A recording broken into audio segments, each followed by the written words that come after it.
Welcome to Horrorflix and Music Mix. We are your hosts. I'm Dustin. And I'm Kevin. On this podcast, we discuss horror films, the scores, and the people behind the movies. Our goal with this podcast is to fully analyze a variety of horror films, as well as give our unfiltered opinions on said films, like the one we are talking about today. We are now 25 years in the future, aka present time. So we said goodbye to 2000. Now we're in 2025. It's always nice to go over horror from this year because this year had a lot. And as someone who had seen 102 films in theaters, this is the guy to talk about them. This one, though, is Sinners by Ryan Coogler. Now, we have pretty differing opinions, I think, on this one. So I'm interested to see how this goes. But Dustin, when did you first see it? Did you see it when it came out? Yeah, I'm pretty sure it was opening weekend. Uh-huh. Pretty sure. Pretty sure, yeah. Yeah. No, I saw it when it came out. Saw the trailers a lot because I was in the theaters a lot. Yep. And I liked how the first trailer doesn't even show like almost anything. You're like, huh? And then the later trailers show, spoilers, I guess, like the whole vampires and all that. Because from the first trailer, it doesn't even show anything about any vampire, nothing. Yep. It's just an old-timey movie.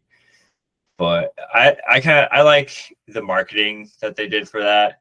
I think I probably just had higher expectations and wanted more vampire stuff, and that wasn't it. So going into it, maybe that's just what I mean. That's probably why I didn't like it as much the first time. Like I liked it more the second time, knowing what was going on. Ah, I see. But it still reminds me too much of another movie. I think I know which one you're talking about too, because I thought as well. But I think it was an homage to that film and a few others. I'll talk about that later. But yeah, I saw it finally on streaming. I tend to catch up on my movies near the end of the year and just go through them all. So all the movies we're covering, I've found on streaming or have just been lucky enough to like rent. But this is one, well, I won't give it away, but there's a few of them that I'll certainly buy, like if I have the chance. So, but yeah, I saw it and I loved it. I loved every second of it, and I'll talk about why. But first, a spoiler-free short summary before we get into this newer film. So if you haven't seen it, go see it, and then come back and listen to us. Yep. Spoiler-free. Two brothers return to their hometown to open up a nightclub. Everything goes fine until they get some supernatural visitor. Did I write that? I think I did. No, you didn't. What? Did you? No. I did. Okay. All right. Yeah. I just did it forever ago. Feels like forever ago. Yes.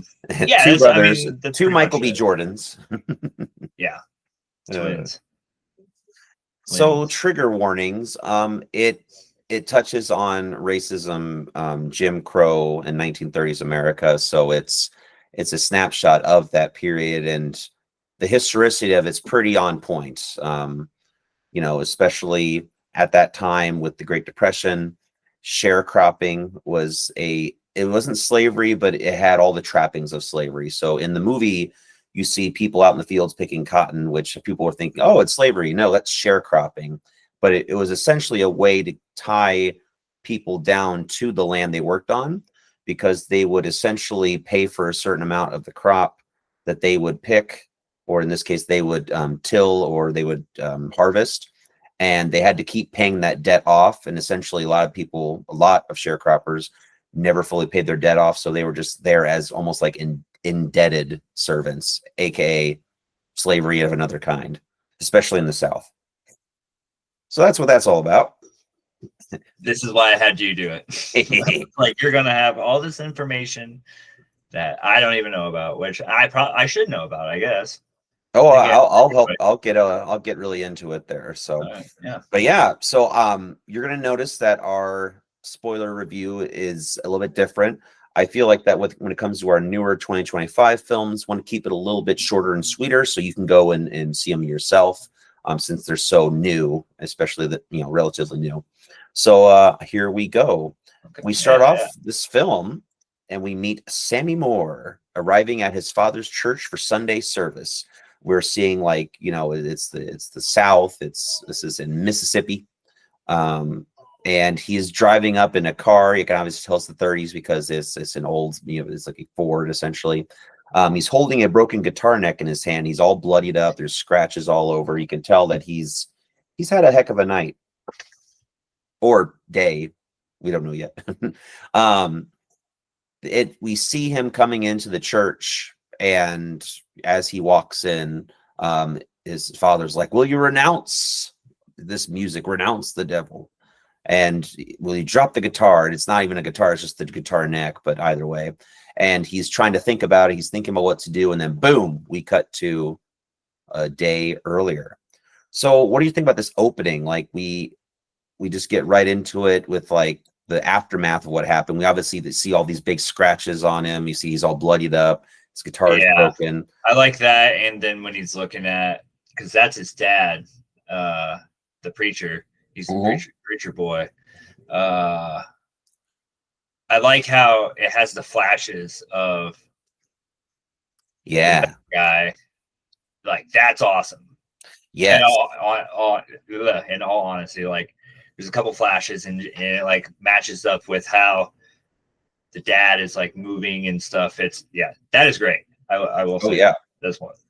Yeah, you start seeing this like demonic figure as he's talking, as his father's talking to him. It's like a quick flash. Yeah, and it's like, ooh, that looks creepy. Mm-hmm. Well, we're to a day earlier now, and we meet our stars, the twin brothers, Elijah Smokemore and Elias Stackmore. So do you think he got paid twice? Oh, I just remember like thinking about spoiler, Twin Peaks: The Return, and Kyle. I remember an interview. Kyle went into it, and all of a sudden he's like, "Yeah, you're playing three people." It's like, do you get paid 3 times, or in this case, 2 times? You know what I mean? Interesting. Yeah, Dougie Sansa. Sure. Or I wonder if Jeremy Irons was paid twice for Dead Ringers, but we'll see. Yeah, either way, they're both played by Michael B. Jordan, the heartthrob that everyone likes to remind me how much he's handsome every time. I'm like, okay. Because I watched this with my wife. She's like, "Oh, he's so handsome." I'm like, yeah, he is. They so we have Smoke and Stack. I love that they're Smokestack. They are returning to their hometown of Clarksdale, Mississippi. It's about 1932. So they start kind of talking about their driving, and we're being introduced to them. Like they went through World War I together. Then they went to Chicago and worked in the gangs there. Obviously, around the 20s is where we have the Prohibition era, where you have Al Capone and a lot of the major crime families. They put them in that, and they spent years doing that. Then they decided to come back with all this money, and they want to do something for the people of their hometown. So they decide that they're going to drive out to go buy a really crappy looking vacant sawmill, and they're buying it from this, well, landowner that we find out is not only semi-racist, he's full-blown racist, but we'll get to that later. And he decides that he's going to let them buy this from him and the land around it. And they're going to open up a juke joint, which, if you know what a juke joint is, it was essentially a speakeasy where you would only certain people would know to go there. It would be, music and drinks and all of that. Basically like an actual speakeasy in the 20s, but now that it was, Prohibition was over, you didn't really need to speak easy because people could actually just come there. But the idea was that we wanted it just for the people of color in this community, because this Clarksdale community, it shows people of color all around. And right when you go into the town, you start seeing like, there's the whites only signs for that. Like, it's got the historicity down pat. That's one thing that I just noticed on the rewatch. I didn't notice the signs and stuff in the background. I was like, oh, I mean, so, yeah.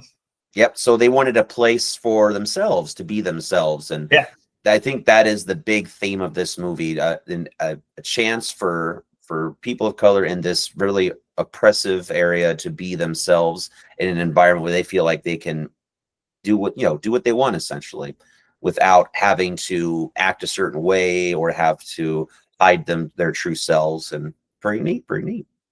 So their plan was to basically capitalize on this and try to build up themselves and their community. And as they're going along, they see Sammy, Sammy was the guy in the beginning. He's their younger cousin. So we find out that this Sammy is, he has his father who's the preacher, but he's also a guitarist and a singer, very gifted.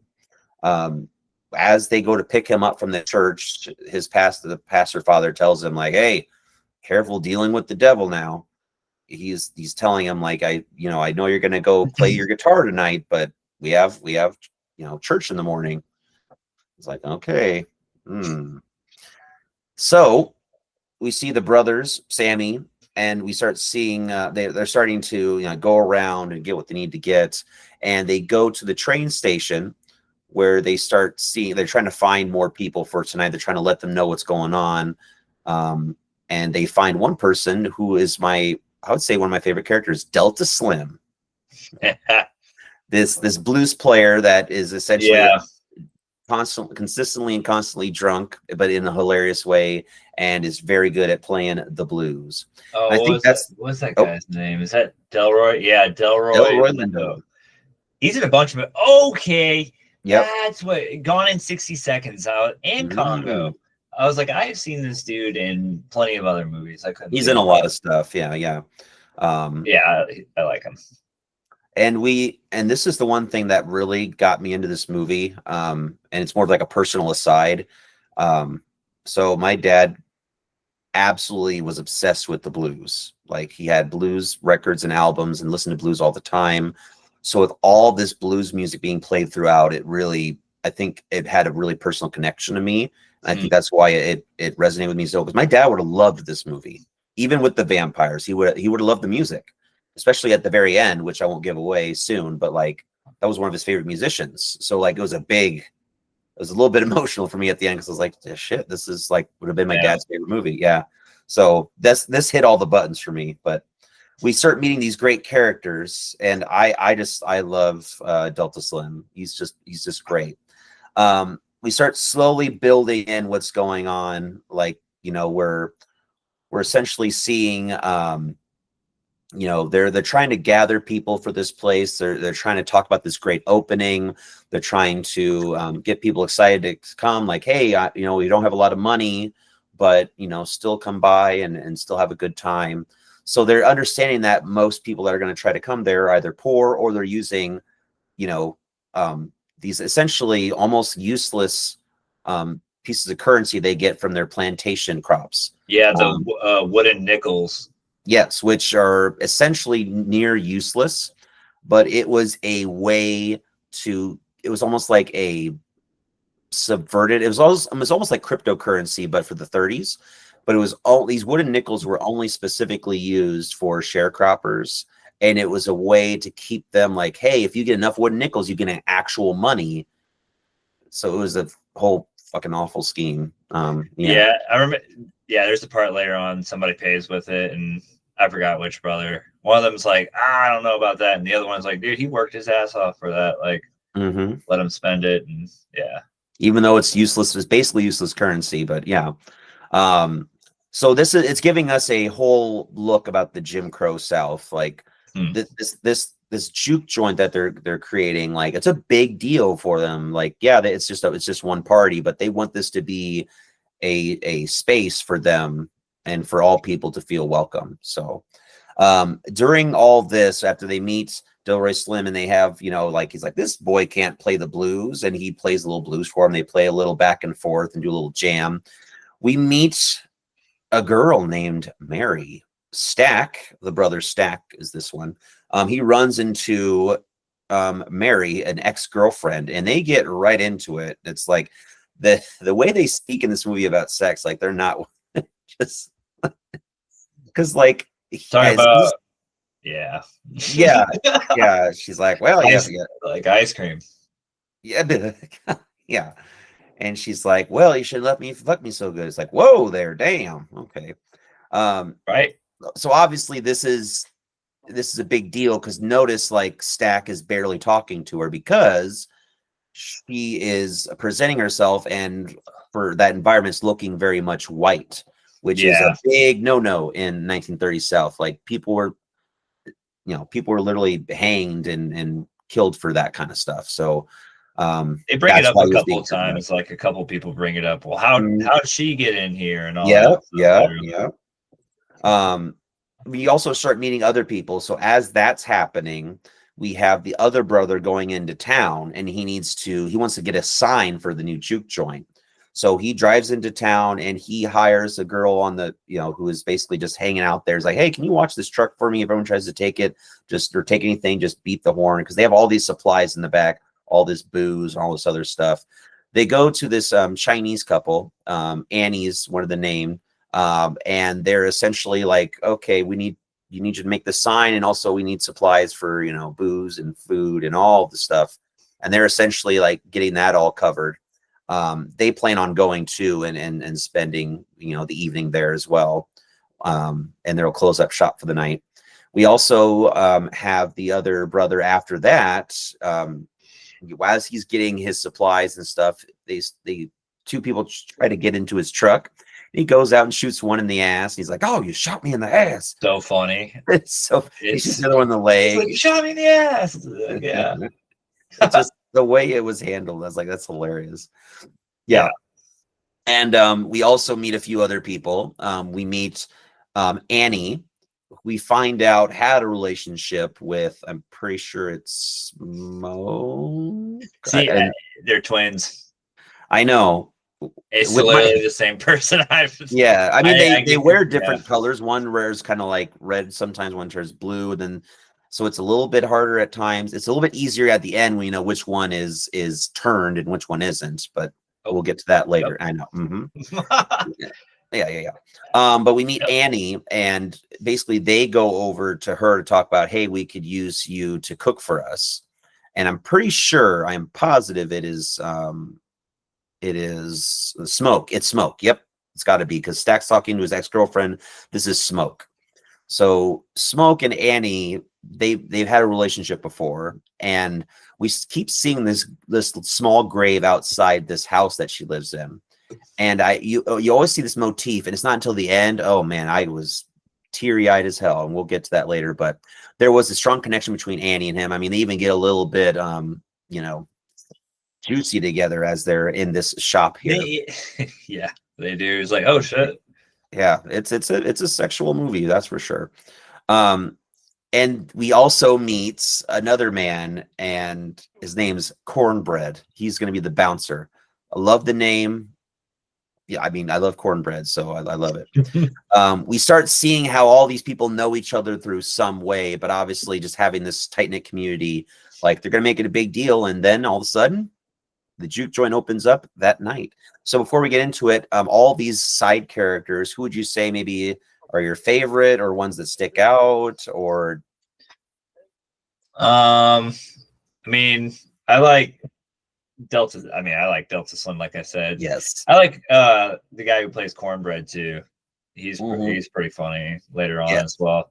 I like the side characters more. For some reason, I just don't like Michael B. Jordan. I just don't. I didn't like him in Black Panther. Maybe I know he's the bad guy. Maybe that's why.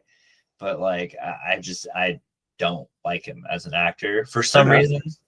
That's fine. Yeah, I like all the side characters more. Honestly, I like their cousin Sammy. Oh, Sammy. Yeah. Mm-hmm. Okay, fair enough. Yeah, I don't know. Maybe that also weighed in on. I mean, he's in a lot of movies since he's in it twice all the time. He's in it double. Maybe, yeah. Somebody's like, I gotta see two of these guys. Two the same guy. I mean, I found it interesting that he played both characters a little bit differently. That even though they're supposed to be twins, like I found that fascinating. Jeremy Irons did the same thing in Dead Ringers, obviously to perfection because he's Jeremy Irons, but I thought they did a really good job with that. So, but yeah, it's time to open the juke joint. And now all of a sudden they have it all laid out. They have the sign. They have like the bar, they have the food, they have the dance floor, they have like where the band goes.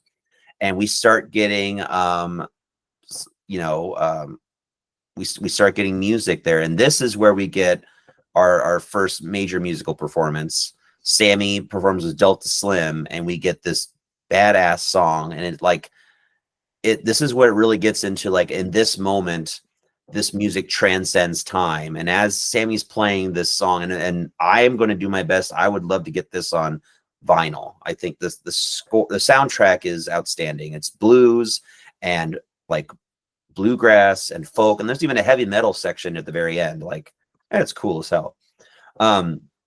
Sammy, his music resonates, and it talks about how, like, we see people from the future doing breakdancing in the 80s. And of course, all of it's connecting African-American music, which is a huge part of, America's culture now, is even at this moment, has been forever.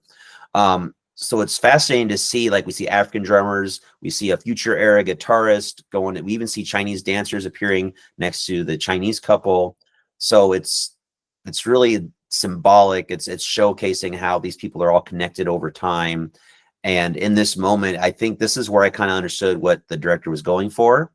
He's trying to show, like, through all the hardships, that one of the main things that keeps people together was their culture, especially through music. And that's why we get that beautiful scene. It is a little bit trippy, but I love it because the music's so great. And it's so great that he burns the house down, not literally, but it like showcases it. But we go back to what his father said, his pastor father said, that if, playing that music, you can bring evil spirits to you. And that actually was in the intro of the movie, talking about how, yes, if I guess I should have started with that. But when you play music, it can bring spirits to you. So it talks about all these people around the world and their cultures. They have these musicians, these soothsayers, that they play music, and it brings people to them, good and evil spirits. And well, we get a little something coming up here. Yeah, this next scene it's like definitely pushes boundaries, I would say. Mm-hmm. The first time I saw it, I was like, what is happening? And I don't know, it's like, I get it though. I was just looking up the dang, dude, the soundtrack on vinyl. They must have not printed a lot because it's expensive. Yeah, I'm not surprised. It's a beautiful, like, this amazing. That's why we think with this film, it mixes horror, musical, drama, and like historical, biopic very well. So Yeah. So we are going to meet a new character, but a little bit of background on this guy, Remick. So there's a scene where all of a sudden we see a man who is like almost, burning alive, and he's running to a house. He's bashing on the door, and two people answer the door with guns drawn, and they're like, what do you want? He's like, oh, you got to help me.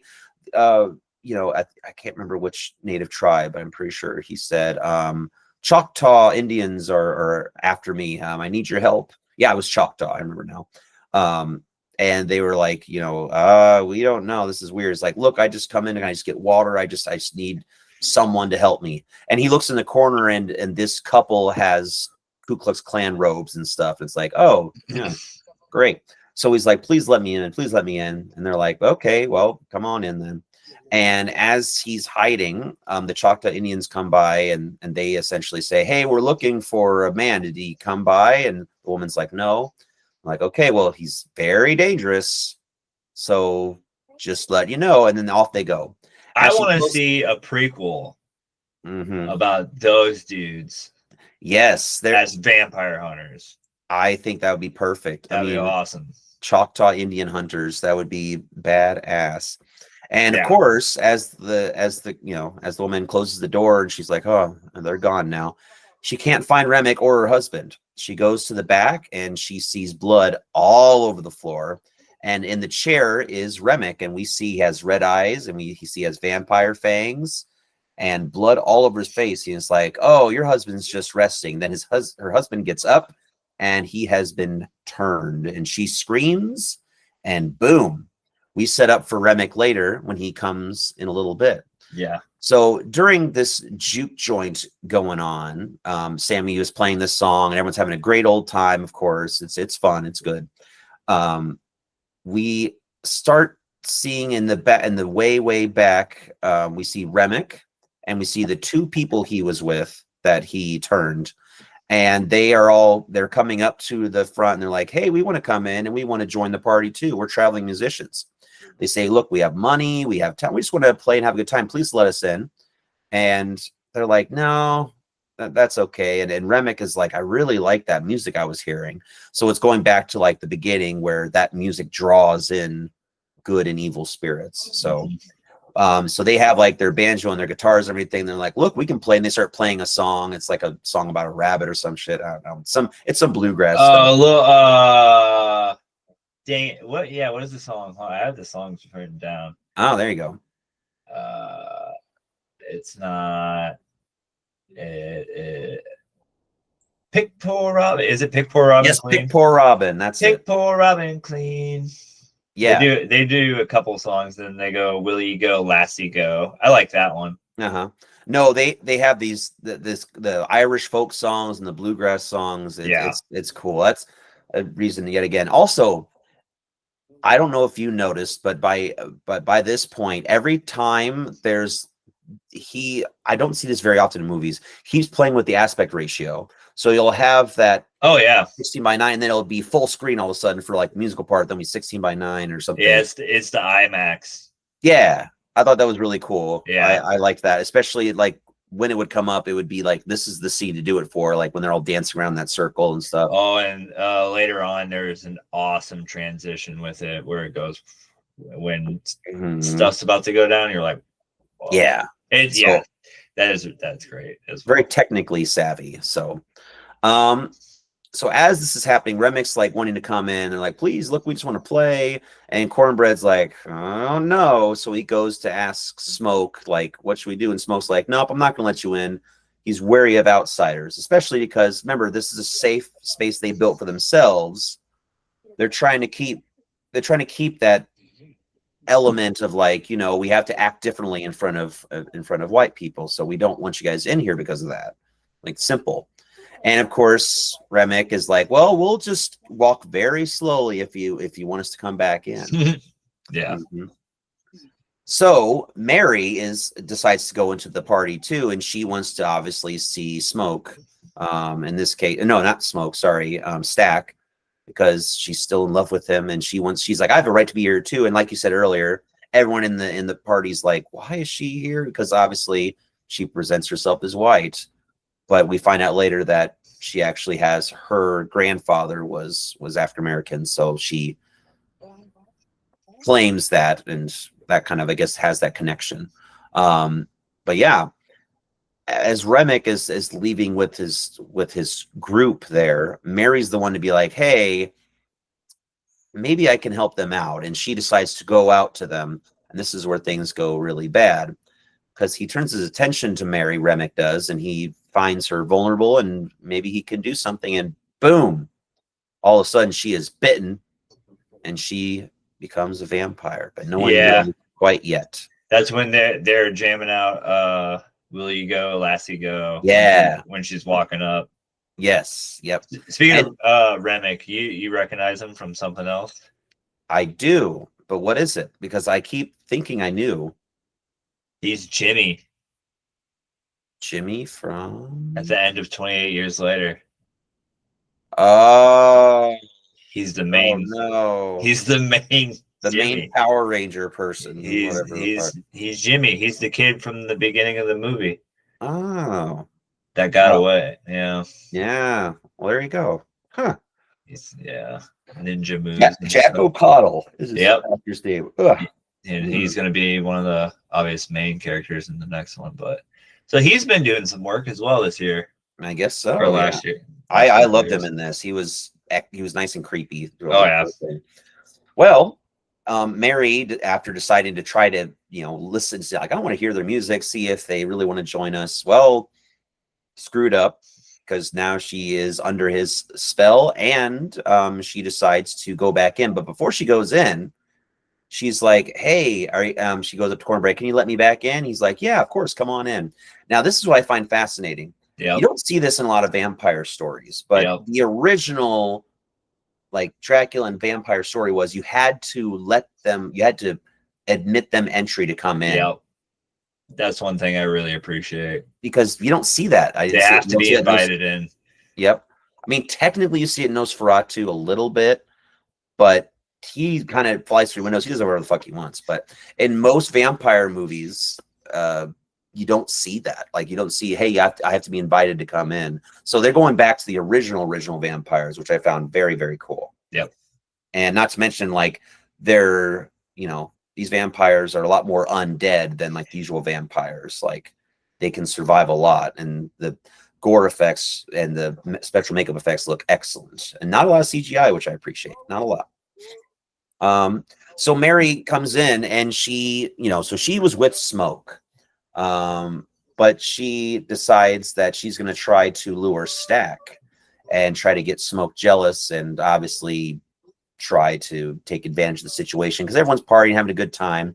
She lures Stack into a private room to have a little bit of sexy time, and as Sammy is talking with Smoke, there's like a fight that basically there's a brawl because someone was cheating at cards and a guy gets like sliced. It's like, damn. And they beat his ass up, and as they're like, hey, go find my brother, he's like, okay. And he tries to find his brother, and they're doing it in the back. He's like, hey, I found him, but I don't think he's gonna come right now. It's like, oh damn. Yeah. So he goes to find his brother, and Smoke comes in and is like, wait, what about my brother? And all of a sudden he notices that not only are they having sex, but Mary is bitten into his neck big time.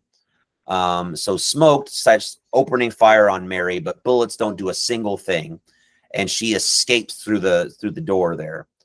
And this is like, oh shit, this isn't going well. No. Like at this point, I was like, oh shit, they went there. Yeah. Annie, who is Smoke's, ex-wife, ex-lover, whatever. She's like, yeah, these aren't hates. Now, the term hate is like a haunt or like a ghost or apparition. She's like, these ain't hates, these are vampires. And for the first time, we realize, oh shit, this is turned into From Dusk Till Dawn. I'm kidding. But yeah, like it's just that's the one thing. It's like two brothers, bad guys. One's on the run, the other ones are just like showing up. They're both got a lot of money. They did some bad stuff. Oh, let's go, hide out or have this thing tonight. And all of a sudden, vampires show. It's just there's a lot. Yeah, I mean, vampires don't show up until like the end, and then you know what I mean. I think with that, From Dusk Till Dawn's more of a crime thriller. Yeah. And this one is more of a historical drama, then adds in the vampires. So it's, yes, there are some similar beats, but I think it was more of an homage to that movie. Not to mention it was also an homage to Night of the Living Dead, like big time. Like some of the way that people interact with each other and talk to each other is very much like how they were speaking to each other in the house. That's what I thought. And I'm pretty sure the director kind of said like those were the movies he was thinking of when he put this together. So yeah, obviously, everyone in the party hears all these gunshots. They're like, shit, and the joints, not like everyone's like freaking out now, and Cornbread's like, I don't know what to do here.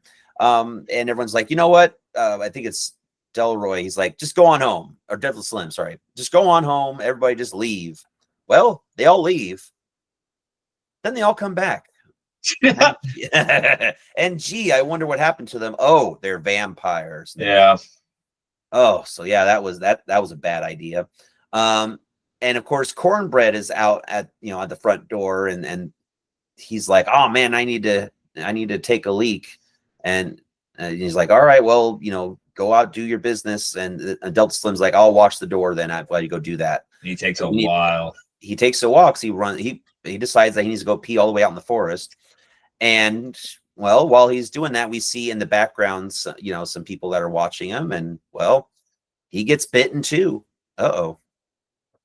So a lot has happened in the last 20 minutes. Oh yeah, go ahead.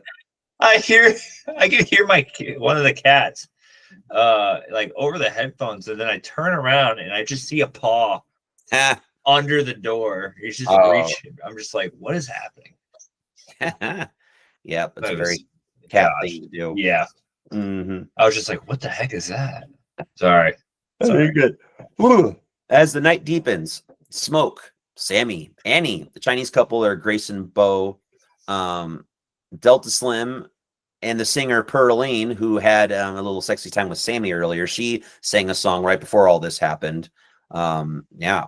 They decide they're going to barricade themselves inside the juke joint because they're realizing, wait a minute, everyone is now vampire. Everyone's now vampires, and not good. Some people are like, we should just run for it. We should run to the cars. Some people say, no, we should stay here, wait until sunset. And well, here's the thing: Stack's been out in the back room, dead the whole time.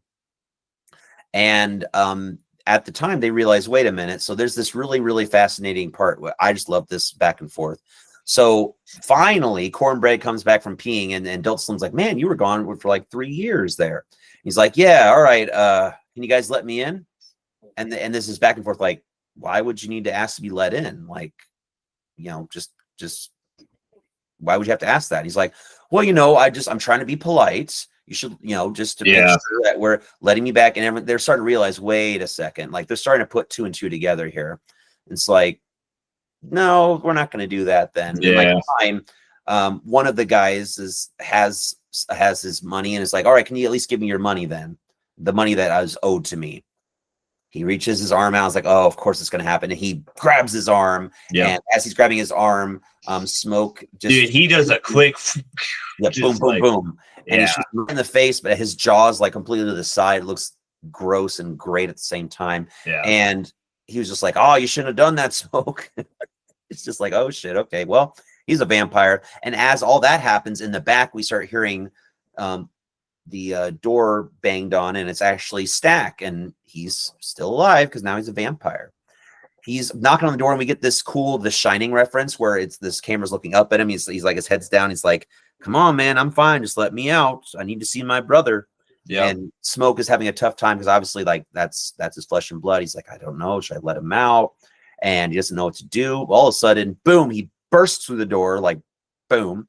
And he starts running towards the survivors. Annie splashes him with pickled garlic water and starts burning him. And he runs outside. And thank goodness for Annie, because she knows what to do. This provides the first example of like, so we got the old school vampires. We've got can't come in unless they're asked. They don't like garlic. Silver. She's like, well, everyone grab wood and make some stakes. You have silver to get silver bullets. Like if sunlight, we just have to get there till sunset, or sorry, dawn. I mean, really cool that we have that. Like the director and the crew were like, when they were writing this, they're like, we want this to just be the standard vampire tale. Now, by this point, a lot has happened. Where are you at with the movie? By the time like people are starting to turn, and there's a lot of nice, gory vampire violence, and I mean, I definitely like this a lot more rewatching it for sure. Mm-hmm. Like knowing what it is. At this point, it's like, oh shit, here we go. Shit's going down, especially with his brother getting bit and all that stuff. Like I was actually surprised about that the first time I watched it. And just the back and forth and how Remick deals with how he's just the polite guy, and he's just trying to trick these people, and he just wants to turn everybody into a vampire. It's awesome. Yeah. And it's interesting in why he says they want to do that. So we start seeing like, okay, the survivors are trying to figure out like what to do now. It's like, well, we can't save those that have already turned. They must all be killed. So they're not liking it. They're not liking the idea of killing everyone. So we have Remick. He comes back up, and he basically trying to negotiate with them. It's like, look, you guys realize like I'm going to offer you eternal life here, and all the persecution you get from those who live in town, aka the South, you won't have that anymore, because it doesn't matter what color you are. We're all going to be family. We're all going to be the undead together. It's a form of what he calls immortality and belonging. That means that you haven't felt welcome before, but now you will. And as all this happens, we start seeing like the group is like, no, we're not doing that. But Remick's like, well, here's the thing. He talks to the Chinese couple and it's like, well, I would hate for something to happen to your daughter. And the tension becomes unbearable. And Bo the husband of the Chinese wife decides, you know what, I need to make a break for it. He runs for the car. Obviously, he gets caught, and then he comes back up to Grace and is like, "Yeah, babe, just come back with me." And Remy's trying to tell him like, "Yeah, Grace, like you'll join us. You'll be with your husband. We'll all be a big happy family." And well, all of a sudden things are getting worse and worse because as this is happening, you know, they don't want to let them in, and you start seeing like the tension becoming unbearable.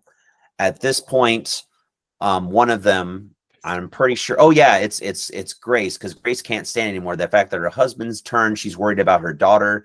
She just yells at the top of her voice, "Just come on in, then." Uh-oh. And then that's when it goes from the Yeah, wide to the IMAX and perspective. the doors that change. open, and all the vampires run in, and we get like a hootenanny of a fight. Everyone's shooting each other, they're stabbing each other, there's blood everywhere, there's guts flying, people are getting torn apart. It's just chaos. Grace, Bo, Annie, and the one I was most sad about, Delta Slim, are killed in the ensuing violence. Mary is back. She escapes, and Perline is unfortunately turned. Annie is turned, but what Smoke is, you know, basically kills her because she asked him beforehand, "If I turn, please kill me." It's carnage. It's just chaos. It's horror overtaking hope, right? And as all this is happening, they're now trying to escape. And of course, the worst comes to worst, Smoke has to fight his own twin brother, Stack. And they fight it out like it's just a brawl. And as they're fighting, Sammy is trying to escape as well. He has to jump out of the barn and runs all the way to the river.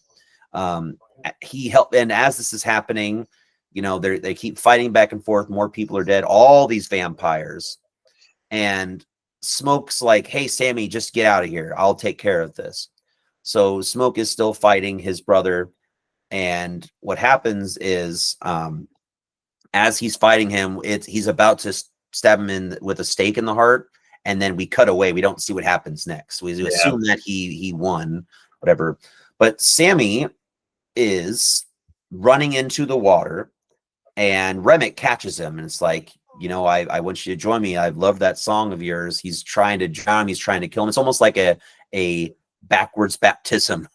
Yeah, he does like dunk him and stuff. Yeah, so I found that an interesting motif. It's like, you know, we're taking away everything from you, but now you're gonna be a part of us, and we're gonna baptize you into this. Almost like how it's going back through history, how Christianity took over African cultures and essentially erased it. So that's what he's doing with that. It's really intentional that he's having a white person dunk, you know, a black person into the water back and forth to cleanse him. In this case, uncleanse him. So very cool stuff. Yep. So as all that's happening, the sun comes out, and Sammy is very lucky because he got a few big scratches, and Remick's talking about how he's going to be a part of him forever. And all of a sudden, all the vampires are burning up because the sun's now out, and it's just like they're all burning, and they're turning into just ash and goop. And it's really cool because then all of a sudden we see Smoke coming out to go help out Sammy, and as he's going to try to help him out, he sees Remick like slowly turning into goop in the water, and boom, he's gone. All the vampires, it's like a fire tornado. Yeah, it's like a fire tornado thing, and yeah, yes, because then he goes up, and it's really cool. But like, yeah, he's burned forever for eternity. It's definitely one of the cooler like vampire burnings I've seen. Oh, absolutely, absolutely. It was, and then yeah, all of them are now dead. So now it's just Smoke and Sammy. And Smoke is like, you know, Sammy, why don't you, you know, get out of here? Why don't you, you know, go back home? I need to take care of some things. We get this not horror scene, but it is a badass scene. So, because what happened is, Sammy's telling Smoke, "Hey, I'm pretty sure the guys that sold this to you were KKK members. They're going to try to kill you all." And he heard that from Remick. So he's like, he has no reason to lie. So, all right. And of course, Smoke is like, "Don't worry, I got this." And I guess Smoke had hidden an entire box of like a machine gun and Tommy guns and all these weapons, and he's gonna mow everybody down because as they all come up, the KKK is coming up and like they're using all these racial slurs that are very apropos to KKK members. And it's this like very Quentin Tarantino gunfight. He's shooting everyone left and right with a machine gun. You see this in the trailer when he's shooting up with the Tommy gun. Every single KKK member is killed, and he even throws a grenade into one truck and it blows up. It's just like, man, we got this cool action sequence with vampires. Now we get one with killing racists. Like, I'm down.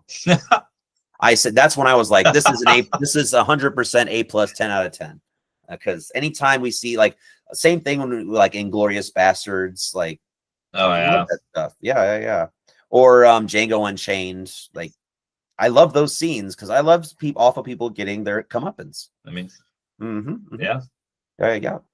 So as he goes up to kill Hogwood, the guy who sold him the property, he was like, he's about to kill him, but he realizes he was shot in the stomach and he's bleeding out like profusely. And as he finally kills the other guy, he's starting to get out of a daze, and he sees Annie, who is in all white, and she's like an angel almost. And she also sees a child. She's holding a child, and we start getting the connection that small little grave was their daughter who died in childbirth.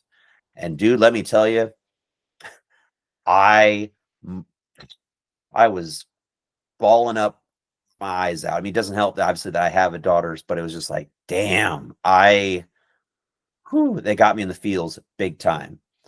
I'm even getting teary-eyed right now. Yeah. So it's just like this movie had everything, and that's why I loved it so much. You got the action, you got the drama, you got the romance, you've got the craziness, you got the comedy, and then you've got this beautiful scene. Like, whether they really built up Smoke and Stack and their characters, that remains to be seen. But this part just is like, that's beautiful no matter what.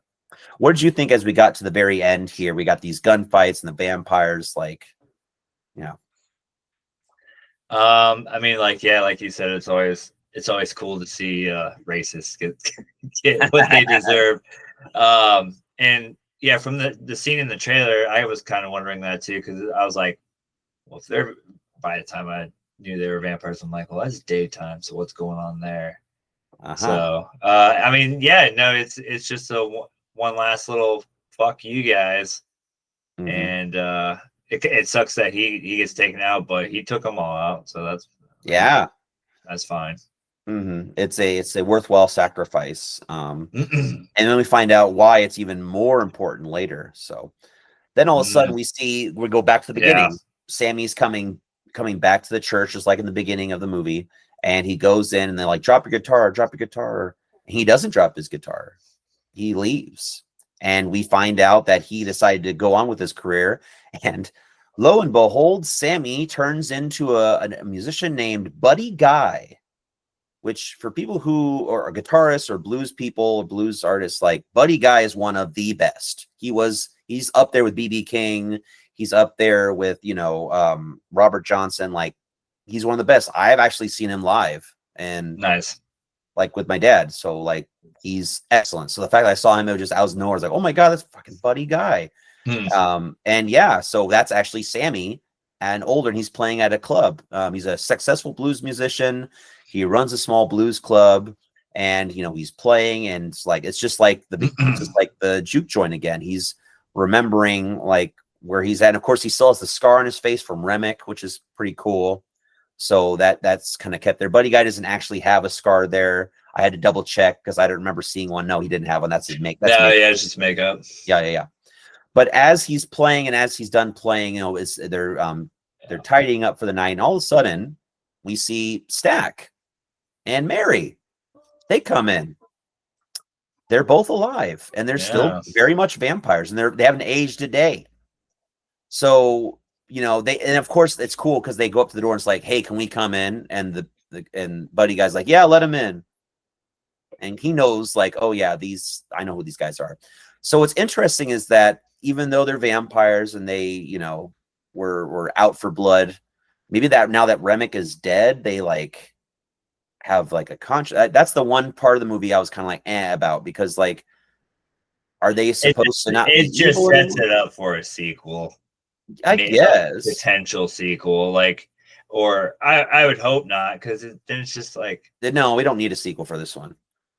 it No. just it sets one up, it leaves it open ended, and at least like one of the brothers survives, but he's a vampire, so I don't know if it's a good thing or not. But I don't know, like it was cool, I guess.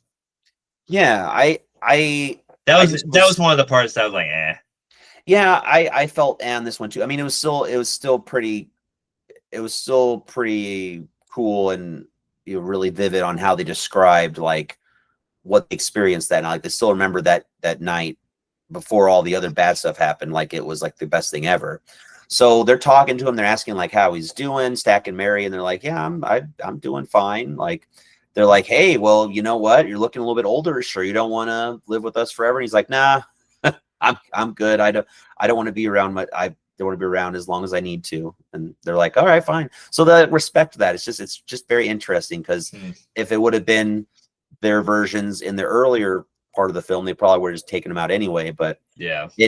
I feel like it's because of Remix hold on them or something I like mean, that. it's also been however many decades. True.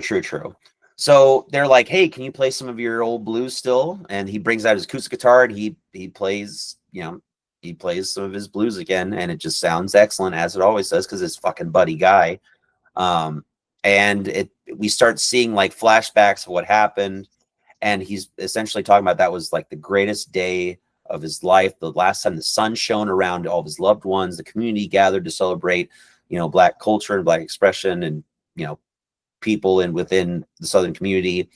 And Stack's like, "Yeah, I agree. That was one of the best times of our lives." And they leave, and basically he essentially hints that it was the only time they were all truly free. They leave, and the movie ends. So that's it. Yeah, so that is a shortened version of the description. I feel like this is a longer movie. This would have taken a long time. So I scrunched Yeah. it and pretty tight there. It's like over 2 hours. It's like 2 hours, Two 20 minutes. 218 or something like that. Yeah, something like that. So yeah, what stuck out for you? What scenes? I mean, I like the transition between the shots that you mentioned. Mhm. I honestly like the music scenes. Like Oh yes. all the music scenes are good. Remick and them playing, that's good. The old Irish ones. All the club scenes with the music, and like that Yeah. one scene where it just transitioned, just all decades and cultures of music. It's like that's a bold move It's to just very do. cool because it's slated as a horror movie, but it's beyond that, and I think that's why I like this Yeah, so much. and again, probably going into it the first time, I was like, "This is a horror movie," and then I watched it, I'm like, "That wasn't a horror movie." It had horror elements. It had some vampire. And like watching it again, it was a lot better for sure. So I enjoyed it a lot more. Yeah. No, I got you. Yep. Yeah, for me, I think the whole build up within the barn, the vampires outside I just love that standoff stuff. And the last 15 minutes is just a giant ass firefight, and it's great. And then right after that, we have this big firefight, and then we have this heartbreaking moment, and then we get Buddy Guy. Like, it's like, what? I was just all in the feels, and that last like half hour. Kevin's over here. I can't handle it. Yeah, it was just great all around. Yeah. I just think that this movie melded so many elements of cinema so well. And I mean, sure, I know some people just think it's like the greatest thing ever. I'm up there with that. I just had and when we talked about it on our group chat, like, how do we rate movies? And of course, yes, you look at like, the cinematography, you look at the acting, you look at the sound design, you look at the score, you look at all of that. But you also just look at how it made you feel. And that's how because people would notice if you're following my letterbox, I've put a decent amount of 5 stars on some movies lately, but like this and like Weapons, they just really spoke to me, and they had everything I loved and more so. That's why I love them so much. And then you get shit like Unfortunately, I watched Piglet. Exact opposite. We'll talk about that maybe as like the worst movies of 2025 because Jesus Christ. But yeah, this movie had everything for me. It's in my top 5 for the year. This, Begonia, for sure. Like I'm gonna have to figure out which my number 1 is, but that's gonna be hard. I don't even know. But yeah, performances from actors, like you said, you liked all the supporting actors and actresses. Yeah, I just don't like. I don't know why. Ever since I've seen him, I'm like, this guy. I don't like this guy. Maybe I mean, I think it's because of his character in Black Panther. He's a cocky asshole. He's like, I'm taking over, and I'm like, fuck this guy. And maybe that's just like. And see, I also remember him from a little show called The Wire. That's where his first. He's in The Wire, really? Yeah, he's like 13 years old or something. I've only seen clips of that. Oh, that is an amazing show. I only know the dude that goes shit. That's literally all I know. Everyone, do what you can to just watch that whole show. It's going to change your life. It's one of the best shows ever made. It literally is in like the top shows ever made. So, I honestly remember a buddy at my old job from like 12 years ago, 14 years ago, forever ago. He downloaded all The Wire and he put it on a USB for me. I think it's somewhere. Wow. It might be even in this room, probably. I should just pop that in. Watch it. It's incredible. Yeah. So, special makeup effects, gore effects, so on. I mean, it's a big budget movie. Yeah, it's big budget. I liked all the gore, and even like the CGI was really good. Like Remick burning up and all the vampires dying and all that. But like, there's a lot of good blood, real blood. Well, not real practical. blood. Well, yeah, practical effects too. Blood, yeah. So I appreciated that. Like it was this is how movies of this era should do it. A majority should be practical. If you need to use CGI, use it slightly or use it for like one big sequence, like the ending. Yeah. Scene. So I think the vampires looked great. I liked how they had their eye color changed and the just they looked cool. They looked cool. And your overall feeling, I mean, we kind of just talked about it, like you said. Well, much better the second time around. Yep. And stuff that I've just already said. From Dusk Till Dawn, Michael B. Jordan. Liked it more the second time. I think I bumped it from a 3.5 to a 4-star movie. Okay. Yeah. I think that's what happened. Fair enough. That's fair. Now, why don't you get into a little bit of our soundtrack? Because this is what makes the movie. I mean, the soundtrack is incredible. Yeah, there's a lot of stuff on here written by Miles Catton and Ludwig Göransson. But then we have the beginning, the choir, Pleasant Valley Youth Choir of New Orleans. They were singing This Little Light of Mine in the church. Mm-hmm. And stuff like Pick Poor Robin Clean and Traveling. That's the song that Sammy sings in the beginning. Yeah, it's cool. Written by Miles Catton. And there's just quite a few songs from him. Bobby Rush. One thing that I saw here, Jerry Cantrell and Ludwig Göransson. Whoa! In Moonlight. That's not in the movie. And maybe it's in the credits or something. Something. And then Buddy Guy at the end playing Traveling. Mm-hmm. And that Rocky Road to Dublin, when all of the vampires are like dancing in a circle. That is the coolest fucking scene. And that song, it sounds so great as they're all singing it together.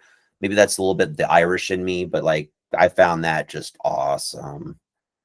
Yeah, this is a movie I'll watch again. Like absolutely. I'll watch it again and probably again after that. Like, yeah, lots of great music on this. Like, it also has a score. Like there is an orchestral score, but majority of it, like even at the end, like there's like a heavy metal section. And I wonder if that was with the Jerry Cantrell stuff. Maybe, who knows? But it was like a heavy guitar with heavy drums, like near the last fight. I was like, damn, it was like doom, doom, doom, doom. And it even had like some choir. Yeah. It was like, who else? I mean, it makes sense. Like if we have a heavy guitar and there's Jerry Cantrell, it kind of adds up. But yeah, if you like blues, bluegrass, folk music, like this has got it all. And it's just it's a testament to just how this music is very timeless, and it really works for the movie. I couldn't see this movie without any other, music that would work for it. And it helps too that like people like the person who played Sammy could actually sing really well, so it sounded really cool. Yeah. Miles Caton, who did a lot of the music, so even cooler. He's not only an actor in the movies, one of the lead roles, he's also the musician behind it all. Speaking of which, who's our actors and crew? Michael B. Jordan plays Smoke and Stack, Haley Steinfeld as Mary, Miles Caton as Sammy Moore, Buddy Guy as older Sammy, Jack O'Connell as Remick, Wunmi Masaku as Annie, Jamie Lawson as Perline, Omar Benson Miller as Cornbread, and Delroy Lindo as Delta Slim to scratch the surface. Over to the crew, written and directed by Ryan Coogler, produced by Tina Anderson, Pete Chiappetta, Rebecca Cho, Ryan Coogler, and more. Composed by Ludwig Göransson. The cinematographer was Autumn Durald Arkapaw. Yeah, good on Autumn. Yeah. Edited by Michael P. Shawver.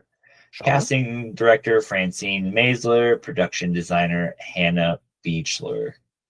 Ryan Coogler, who is that? He's the director.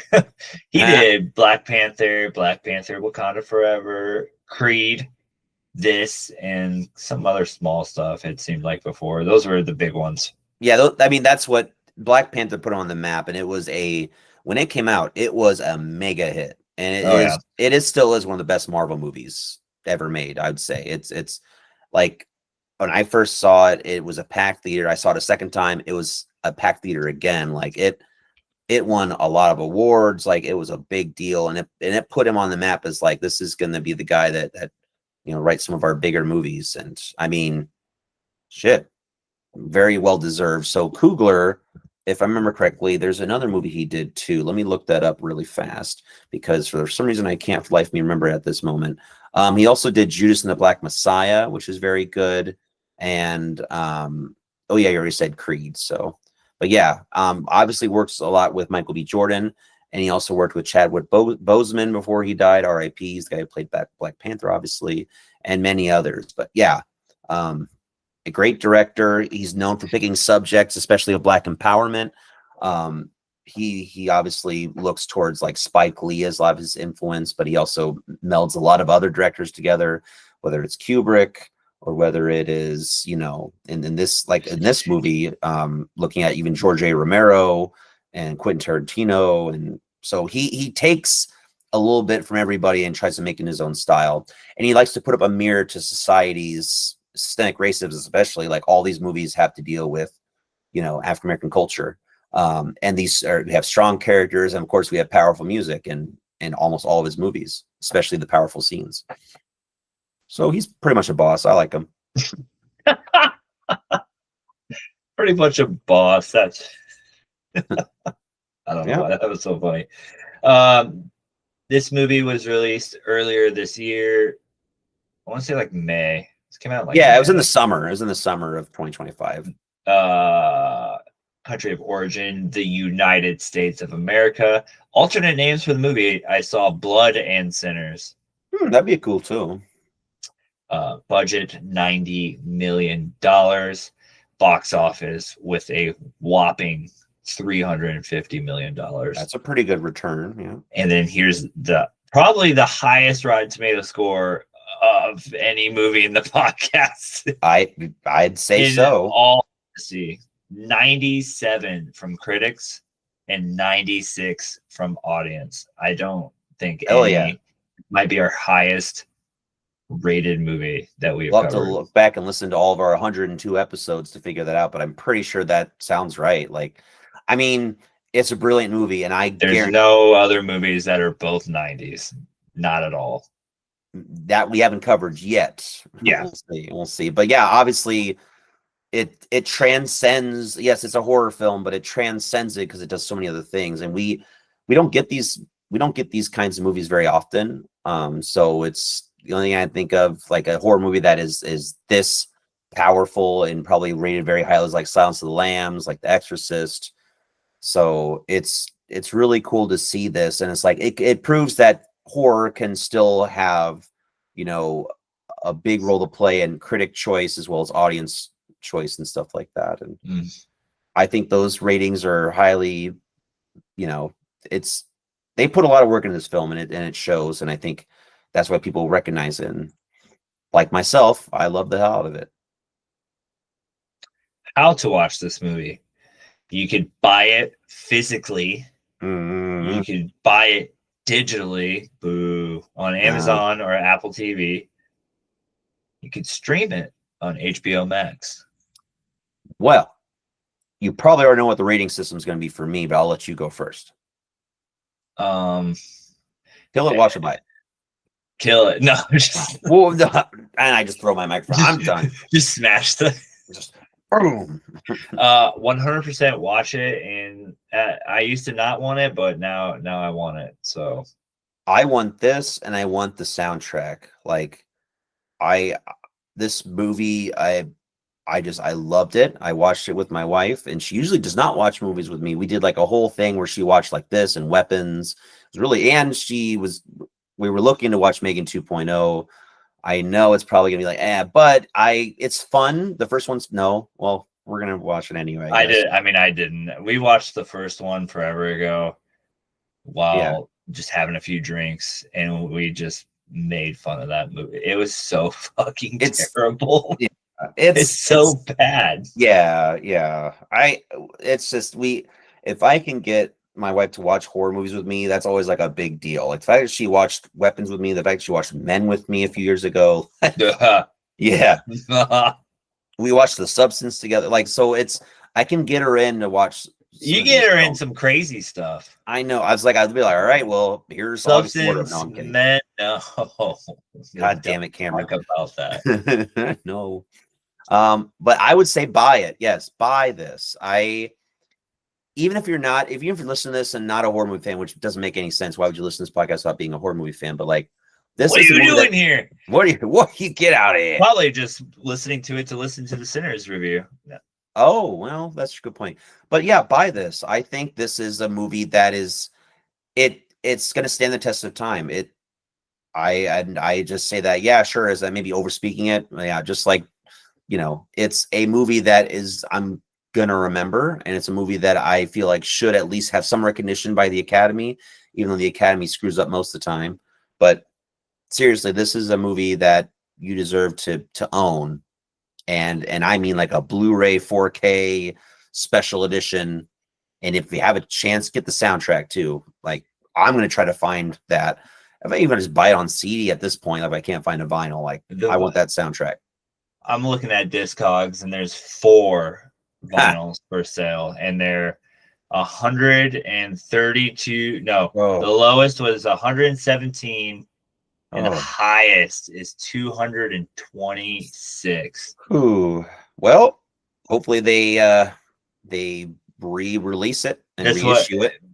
There's 804 people who have it, and 151 people who want it. So I bet there was only like 1,000, maybe 1,000 copies printed. Damn it. Okay. Well, I don't know. Oh, that's the vinyl.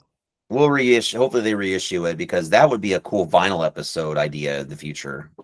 Because yeah, it would actually. Cool. Well, hey, we've covered a movie from 2025. Sweet. I hope you guys enjoyed that and enjoy the movie. You should definitely see it before the year ends. Now, we're not done, because the rest of we just started. Yeah, we've got more 2025 horror movies to cover. What's the next one we're covering? Weapons. Yes, another one I loved. Maybe I'll like this one more the second time too. Another one I was just like disappointed. I loved both of these very much, so I can't wait to cover Weapons now. I liked Weapons until I stopped liking it, basically, and I was like, fair enough. Yeah. I will admit, though, as much as I love Weapons, I did like Barbarian more. Oh yeah. but both movies are great. I And did love. he's doing the next Resident Evil movie, and they're still not going off. They're still not going off the games, and I'm just like, it's a simple story to do stop. from the games. Like, why don't they just do that? I'm already mad about it because it's the guy who made weapons. Or and then gonna there's a fuck Silent Resident Evil Hill. up. There's a Return to Silent Hill movie coming out, which hopefully. Well, that's the dude who did the first Silent Hill. Okay, well that should be interesting then. Oh, hopefully. Okay, I haven't seen that in 20 plus years. I think I watched it like last year, maybe. Dang, I have to watch that again. It's been a while. So. Actually, I did watch it last year because I showed Addie, and then I was like, "Now you're going to watch me play Silent Hill 2 because this game is." Yes, is loved that game. Oh man! But that's going to be it for this week. Yeah. Thank you so much for joining us. If you enjoyed this episode, please give us a 5-star review wherever you listened to this episode or watched on YouTube. Or do both at the same time. And you have one speaker where you listen to it, one speaker watching us. Do you rate stuff on YouTube? I don't know. Give it a thumbs up. Thumbs up and subscribe. Like and subscribe like they do on their videos there. Like, subscribe, and hit the ding button. That will notify you when we put another video up. I'm trying to remember what they do on YouTube. So all that stuff. Subscribe. Yeah. Or you're probably just putting us on the background while you do other things, which is fine. We know it's the holiday season. You're getting ready. You're trying to get the tree up and realizing, oh, wait, the tree's not big enough, or the tree's too big and you have to return it, and all this stress, but you have us to listen to. So we're there to help you and all that.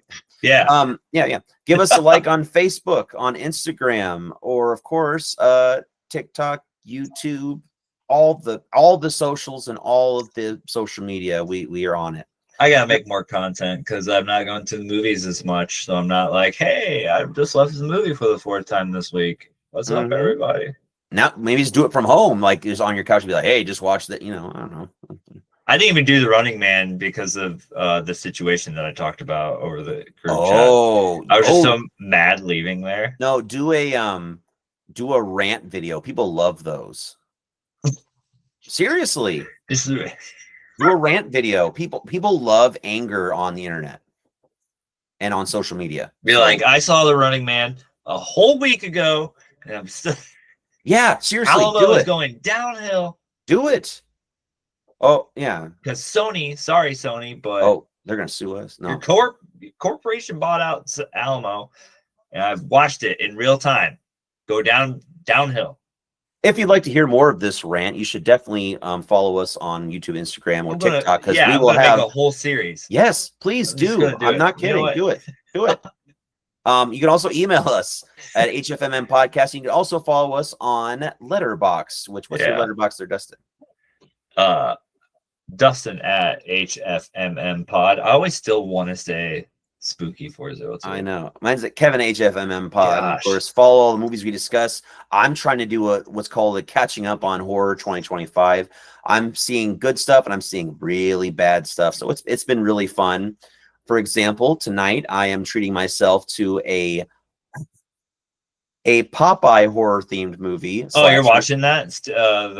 What was it called? There's 3 of them that came out this year. I'm watching Shiver Me Timbers. Wait, there's also Popeye Yep, there's Popeye the Slayer Man, Shiver Me Timbers, and Popeye's Revenge. I am not watching all 3. Out of the ones that were all rated very lowly, Shiver Me Timbers had at least half a star more than the other 2. So I'm watching that one. Yep. I'm doing it for all of you. I'm doing it for all of you out there. So you're welcome. I had to watch fucking Piglet, so I'll watch Popeye too. I'm just finally going through the stack of Criterion and Blu-rays that have been sitting on my shelf. You were watching Barry Lyndon the other day. Oh yeah. Yeah. My last 4 on Letterboxd. Eddington. Barry Lyndon. Don't Look Now. And Eyes Without a Face. Watched it last night. Oh, we covered that a long time ago. Forever ago. That's a great movie. That's one of our first episodes. Yes. Wow. Phew. Anyway, we'll see you guys next time for weapons, and of course, Stay spooky. Stay spooky.